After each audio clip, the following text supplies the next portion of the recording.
भक्तों, मैं सीता माता हूँ। मैं आपको अपने जीवन की दुख भरी कहानी सुना रही हूँ, और अगर आपने पार्ट 1 पार्ट 2 नहीं देखा है तो पहले पार्ट 1 पार्ट 2 देखें, उसके बाद आपको मेरी कहानी समझ में आएगी। और अब आगे की कहानी सुनो। जब मेरे पति और मेरे देवर हिरन को पकड़ने के लिए जंगल में चले जाते हैं, तभी मौका पाकर रावण मुझे उठाकर ले जाता है और मेरे साथ दुष्ट व्यवहार करता है।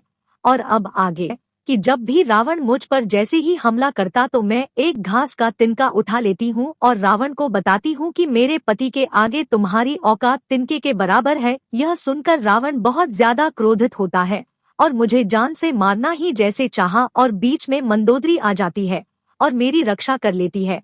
और रावण मुझे धमका कर बोला, 1 साल के अंदर तेरे पति नहीं आते हैं मुझसे युद्ध करने तो तुझे मेरी पत्नी बनकर मेरे महल में रहना होगा। और रावण चला जाता है और कुछ समय बीत जाता है। मेरे पति मेरी खबर नहीं लेते तो मैं एक राक्षसी को बुलाकर अग्नि मांगती हूँ और कहती हूँ मैं सती होना चाहती हूँ, और मैं रोने लग जाती हूँ। तभी ऊपर से मेरे प्रभु श्री राम की अंगूठी गिरती है, जिसे देखकर मैं पहचान जाती हूँ और मैं ऊपर देखने लगती हूँ। तभी एक वानर मुझे प्रणाम करता है। प्रणाम करके कहता है, माता अब आपको घबराने की जरूरत नहीं है, आपका पुत्र आ गया है।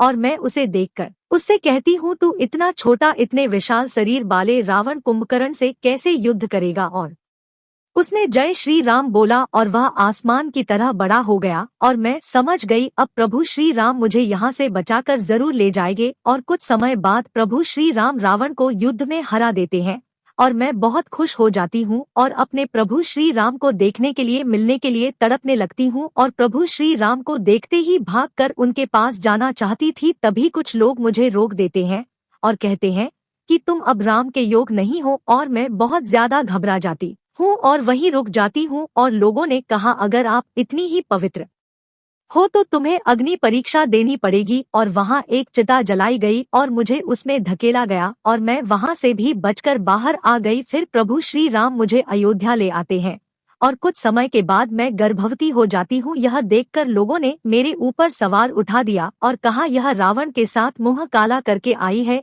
इसे इस राज से बाहर निकाल दो। और मेरे पति मुझे रथ में बिठाकर राज्य से बाहर छोड़ आए। मैं जंगल में भटकने लगी। तभी भटकते भटकते एक साधु ने मुझे आसरा दिया और कहा कि बेटा आप यहाँ सुरक्षित रह सकती है। और मैं वहाँ रहने लगी। और कुछ दिन बाद मेरे 2 पुत्र हुए, जिनका नाम लव और खुश रखा। मेरे पुत्र सीताराम की कथा सुना सुना कर भिक्षा मांग कर लाने लगे। एक दिन अयोध्या में जाकर राम कथा सुना रहे थे, तभी अयोध्या वासियों ने मेरे पुत्रों के मुख से राम कथा सुनी और अयोध्या नरेश श्री राम के दरबार में ले गए। और वहाँ सभी उपस्थित सभागण एवं गुरुजन और सभी माताएं बैठी थी। सभी माताओं और गुरुजनों ने राम कथा को बड़े ध्यान से सुन रहे थे और उन सब की आंखों में आंसू बह रहे थे। और राम कथा खत्म होते ही लव कुश जोर जोर से रोने लगते हैं और कहते हैं कि मेरी माता सीता के साथ प्रभु श्री राम और सभी अयोध्या वासियों ने मेरी माता पर झूठे आरोप लगाकर प्रभु श्री राम को छोड़ने पर मजबूर किया था। आप सभी अयोध्यावासी मेरे माता के अपराधी हैं। और इतना कहकर लव कुश अपना सामान उठाकर चले जाते हैं और सभी अयोध्यावासी प्रभु राम के साथ वाल्मीकि की कुटिया पर आते हैं और मुझ सीता से क्षमा मांगते हैं और अयोध्या वापस ले आते हैं। और मुझे सम्मान दिया जा रहा था, तभी वहां खड़े एक आदमी ने मुझ पर फिर सवार उठा दिया और बोला, क्या सीता माता पहले की तरह पवित्र है।